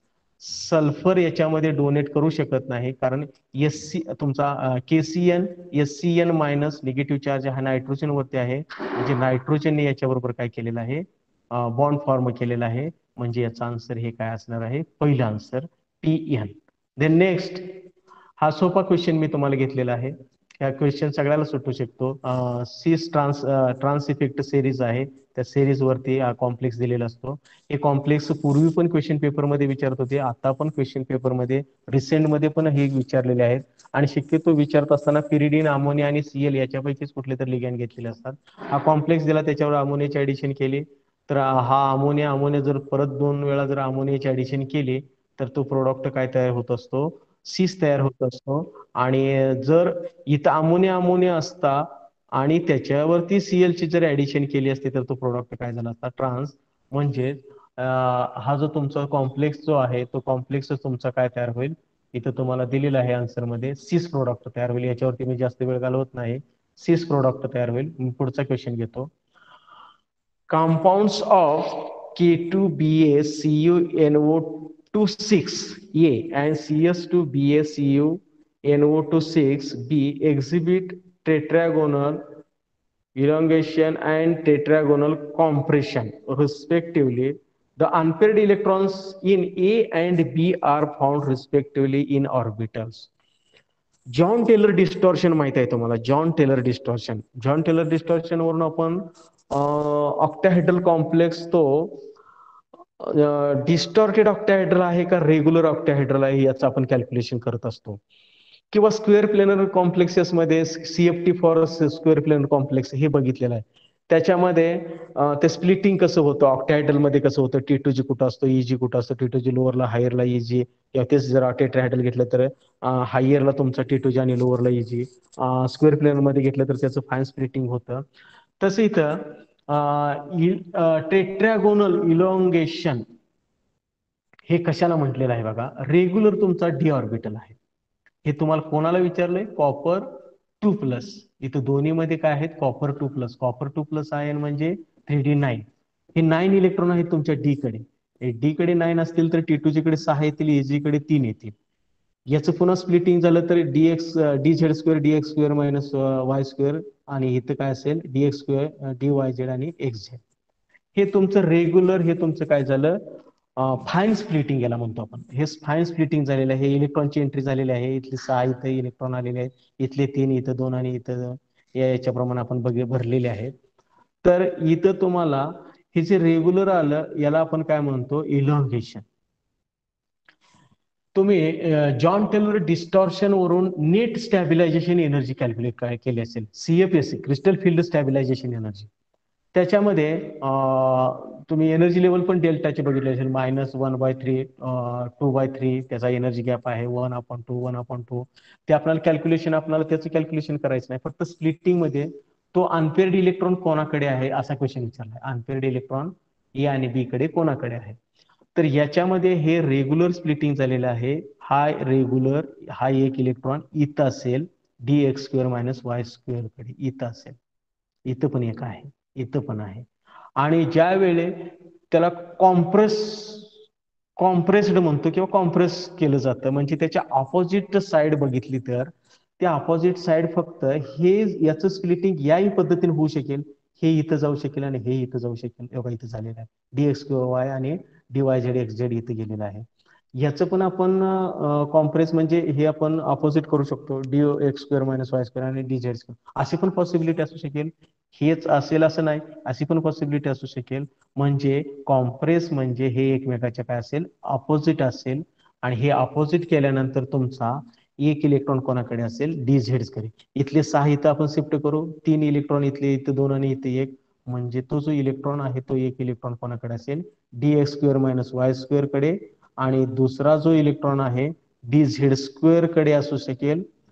हे रेग्युलर तुमचं क्रिस्टल फील्ड स्टॅबिलायझेशन एनर्जी, आपण नेट स्टॅबिलायझेशन एनर्जी कॅल्क्युलेट करत असताना त्याचं स्प्लिटिंग. आणि कॉम्प्रेस्ड म्हणजे ते एकमेकाच्या अपोजिट पण अशी पॉसिबिलिटी असू शकेल. त्यालाच जॉन टेलर काय म्हटलेलं आहे, नेट स्टॅबिलायझेशन. हे एकमेकाच्या opposite.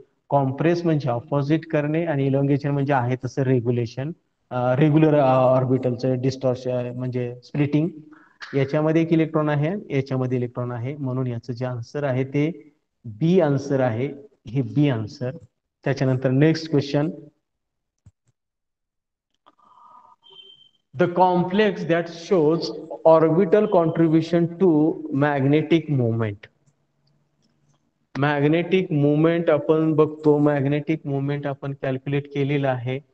Magnetic movement, the complex that shows orbital contribution to the magnetic moment. Magnetic moment आपण कॅल्क्युलेशन करतो. Magnetic moment is one of the value which is calculated by using the formula mu is equal to √RN into n plus 2 BM Bohr मॅग्नेटॉन मध्ये मोजलेलं असतं. आपल्याला ती magnetic movement calculate करायची नाही. या question मध्ये काय विचारलंय तुम्हाला, खाली तुम्हाला 4 कॉम्प्लेक्स दिलेले आहेत. ऑर्बिटल कॉन्ट्रीब्युशन कोण करतं, ऑर्बिटल कॉन्ट्रीब्युशन कसं ओळखायचं, तर आपण प्रत्येक कॉम्प्लेक्सचं स्प्लिटिंग बघू आपण. याच्यामध्ये हे स्प्लिटिंग आहे. कॉपर 2+ आयन कोण मॅग्नेटिक कॉन्ट्रीब्युशन कोण करतं ते नंतर बघू आपण, मॅग्नेटिक मुवमेंट. मात्र याचं आपण पहिल्यांदा स्प्लिटिंग फक्त बघू. Copper 2+ ion D9, T2G contains 6 and EG contains 2. Nickel 2+ ion contains T2G contains 2 and EG contains 2. आता इथं आपण हा जो वॉटर मॉलिक्यूल आहे, तो वॉटर मॉलिक्यूल स्पेक्ट्रोकेमिकल सिरीज नुसार तुम्हाला इलेक्ट्रॉनचं शिफ्टिंग माहित आहे. स्ट्रॉंग लिगेंड असेल तर इनर साईडला पहिल्यांदा भरायचे आहेत आणि नंतर हायरला जायचं आहे. वीक असेल तर इनर लोअरला एक एक भरून पुन्हा हायरला जायचं आहे. म्हणजे आपण हे 9 स्ट्रॉंग पद्धतीने भरायचं म्हटलं तर असे भरले 1 2 3 4 5 6 7 8 9. तसं इथं वॉटर हा लिगॅन्ड आहे तो इंटरमिडिएट इथं स्ट्रॉंगच आहे. 1 2 3 4 सॉरी 1 2 3 4 5 6 7 8. इथं कसं भरलेलं आहे बघा कोबाल्ट 1 2 3 4 5 6. कोबाल्ट याच्यामध्ये कोबाल्ट 2 प्लस म्हणजे 3d7 आहे. आपला इथे एक इलेक्ट्रॉन राहिलेला आहे 1 2 3 4 5 6 अँड 7. इथे एक इलेक्ट्रॉन आपण दाखवू. इलेक्ट्रॉन दाखवायचा आन्सर मध्ये माझ्याकडे राहून गेला. इथे एक इलेक्ट्रॉन आहे. एक 1 2 3 4 5 6 अँड 3d7 बघा 1 2 3 4 5 6 7 8 9 हे करेक्ट आहे. D8 1 2 3 4 5 6 7 8 1 2 3 4 5 6 7 करेक्ट आहे. आणि क्रोमियम शेवटचा कॉम्प्लेक्स आहे त्या क्रोमियम D4 आहे 1 2 3 4. म्हणजे हा वॉटर हा लिगॅन्ड याच्यामध्ये आपण वीक लिगॅन्ड कन्सिडर वीक लिगॅन्ड आहे. कॉपर तुम्ही वीकने पण भरा आणि स्ट्रॉंगने पण भरा. दोन्ही पद्धतीने भरलं तर तुम्हाला D8 किंवा D9 हे काय असणार आहे. D8 D9 सेमच येतं. तर याला आपण इथं वॉटर हा वीक कन्सिडर केलेला आहे. वीक लिगॅन्ड आहे. वीक पद्धतीने जर भरलं तर कॉपर 2 प्लस कडे T2G कडे हे सिमेट्रिकल आहे. हे बघा हे सिमेट्रिकल आहे. इथं सिमेट्रिकल आहे. फक्त T2Gच बघायचं आहे. इथं अनसिमेट्रिकल आहे. हे अनसिमेट्रिकल आहे आणि इथं पुन्हा सिमेट्रिकल आहे. T2G अनसिमेट्रिकल जर असेल तर तो ऑर्बिट जो आहे T2G ऑर्बिटलच आहे. ऑर्बिट हा मॅग्नेटिक मुवमेंट मध्ये काय करतो तो कॉन्ट्रीब्युट करतो. म्हणजेच याचं जे आन्सर आहे ते आन्सर काय आहे. थर्ड नंबरचा आन्सर जे आहे COH2O6 2 प्लस हे कॉम्प्लेक्स हा काय करतो ऑर्बिटलचं कॉन्ट्रीब्युशन करतो मॅग्नेटिक मुवमेंट मध्ये. याच्यामध्ये परत एकदा मी सांगतो बघा कसं आन्सर केलेलं आहे. या ठिकाणी वॉटर वीक लिगॅन्ड आहे. वीक वीक प्रमाणे याच्यामध्ये इलेक्ट्रॉन शिफ्ट केल्यानंतर तुम्हाला T2G अनसिमेट्री सिमेट्री कशाला म्हणायचं हे सारखेपणा 2 2 2 2 2 2 इथं तसं सिमेट्री नाही 2 2 1 आहे आणि इथं सिमेट्री आहे 1 1 1. म्हणजे अनसिमेट्रिकल जर असेल तर तो मॅग्नेटिक मुवमेंट मध्ये काय करतो कॉन्ट्रीब्युट करतो. म्हणून याचा आन्सर जे आहे ते आन्सर काय आहे COH2O6 2 plus. The next, the correct order of LMCT energies is. Sir 4 वाजलेत. 4 वाजलेत. क्वेश्चन हा चालेल. हा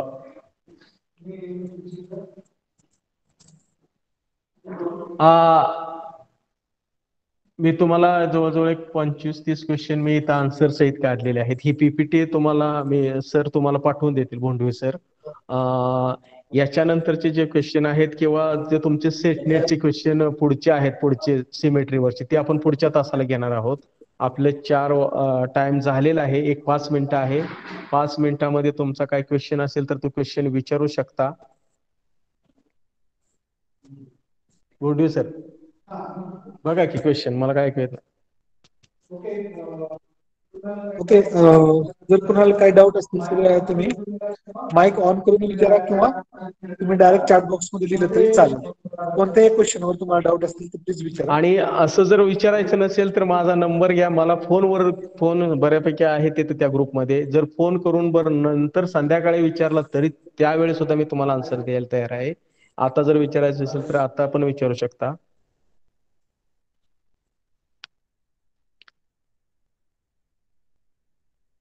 मॅक्झिमम मी क्वेश्चन याच्यामध्ये एक लक्षात घ्या जे असे डाऊटफुल आहेत किंवा सिंपल साधे क्वेश्चन नाहीत. मॉलिक्युलर ऑर्बिट पूर्वीचे तसे विचारायचे एकदम सिंपल मी काय घेतलेले नाहीत.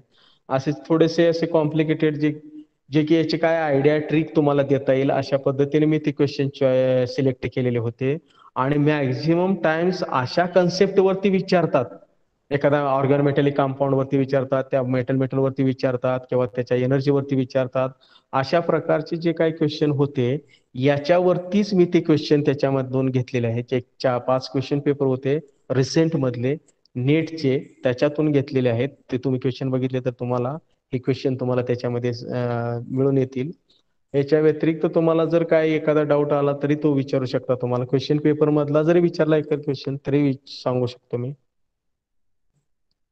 सर एक कोणती please explain the question number 12 again. 12 हां 12 12 12 12 12 नंबर का? Okay okay okay. आपण नंबर दिला नाही सर. किती नंबर काय क्वेश्चन आहे? क्वेश्चन कोणता आहे जरा एक्सप्लेन करता का? ते नंबर म्हणजे लिहा बरं तिथं. कोणत्या टाईपचा क्वेश्चन होता प्लीज सांगता का आम्हाला? हा तर नाही. 12 म्हणजे हा सर.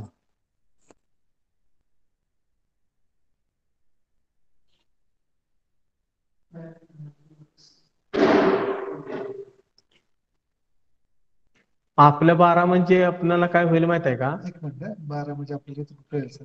डिस्कार्ड. हा हा आपली स्लाइड ही आहे ना. हा स्लाइड. हा हेच मग समोर आहे. हाच क्वेश्चन नंबर ऑफ स्टेरिओ आयसोमर्स. बरोबर का? हाच क्वेश्चन का?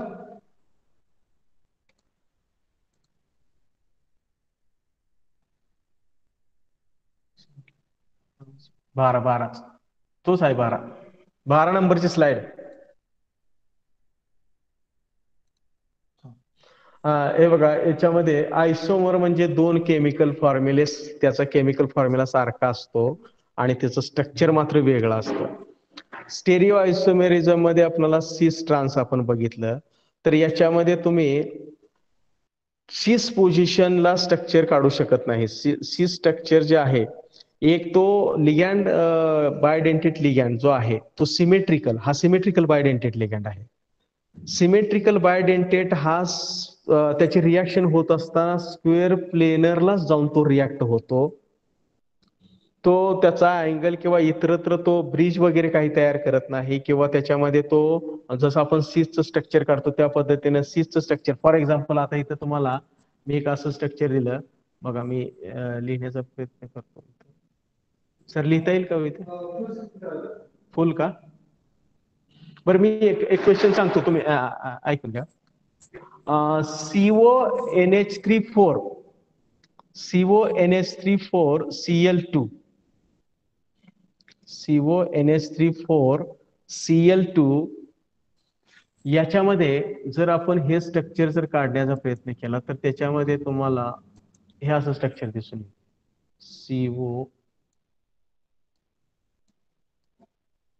CONH34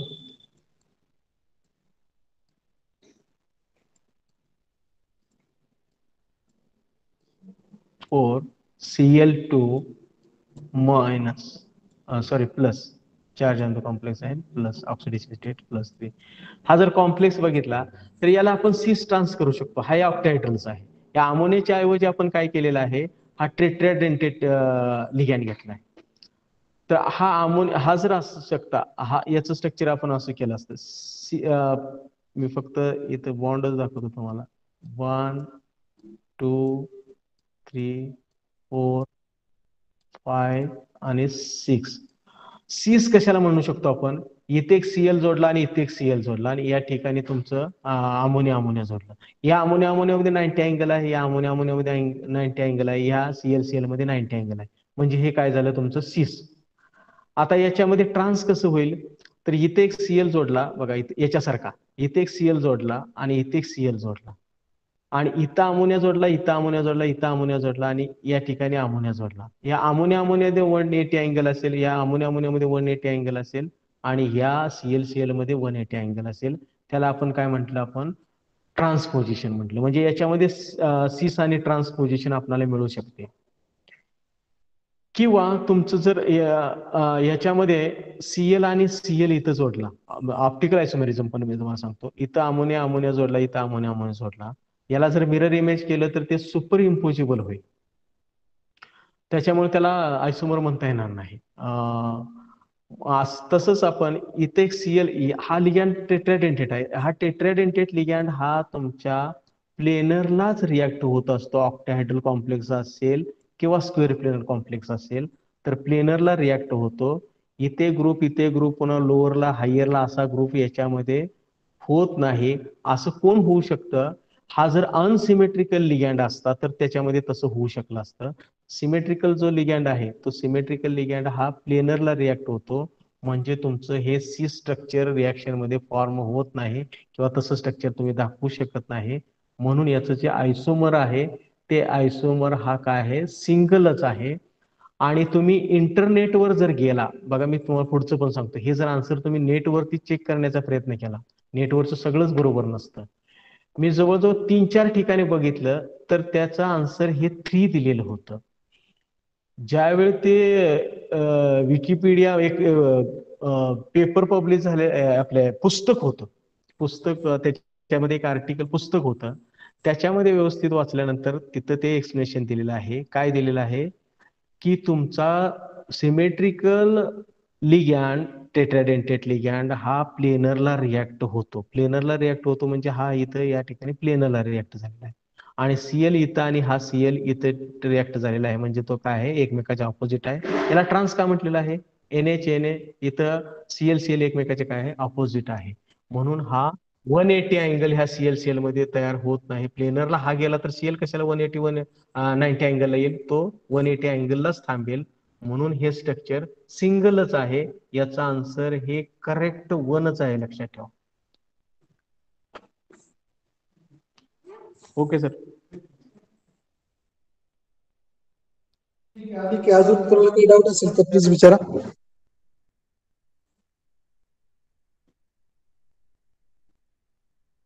प्लीज काही डाऊट असेल तर विचारा.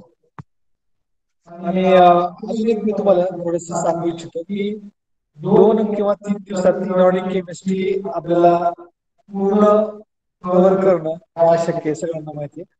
आता आपण काय करतोय की क्वेश्चन आन्सर घेतोय. याचा अर्थ आम्ही असं समजून चाललंय की तुम्हाला तुम्हाला थोडंफार त्यातला अभ्यास आहे, तुम्ही थोडंफार स्टडी केलेला आहे.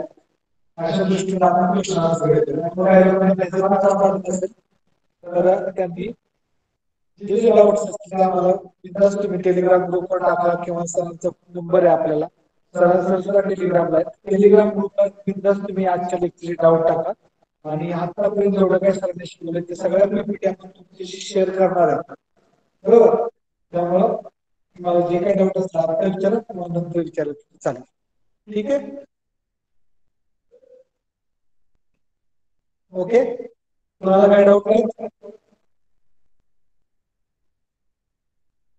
ठीक आहे. मी सरांचे पुन्हा एकदा आभार मानतो. सर आमच्या विनंतीला मान देऊन त्यांनी खरं तर वेळात वेळ काढून, सगळ्यांना माहिती आहे आता ऑनलाईन टीचिंग करताना पीपीटी बनवणं, व्हिडिओ बनवणं यामध्ये भरपूर वेळ जातो आणि त्या वेळात वेळ काढून सरांनी आम्हाला वेळ दिला आणि त्यांचं प्रेझेंटेशन केलं. त्याबद्दल मी सरांचं डिपार्टमेंट तर्फे आणि वैयक्तिक माझ्या स्वतःतर्फे सुद्धा सरांचे आभार मानतो. आणि आजचं लेक्चर संपलं असं सांगतो. थँक्यू. Thank you sir.